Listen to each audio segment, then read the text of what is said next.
po ba kayo magpakulong? Oo, papakulong ako. Papakulong ka. Tatawag po tayo ng pulis po ngayon. Bukas kaya.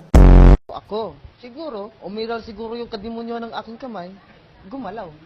Mat nga si Bautista dahil hindi siya nasugatan ng atakihin ni Valentino. Kita nyo yung CCTV, talaga tinagayo, no? Malakas po yung guardian angel ko sa likod.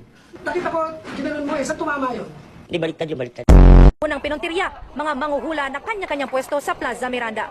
Bukod kasi sa hindi raw nasusunod ang physical distancing, doon na rin daw sila natutulog sa Plaza Miranda. Pinaalis sa Team Hawker sa mga manguhula, pati ang kanilang mga gamit at basura, pinaligpit. Hirit nila sa mga manguhula. Dapat inuulangan nyo na mahuli kayo.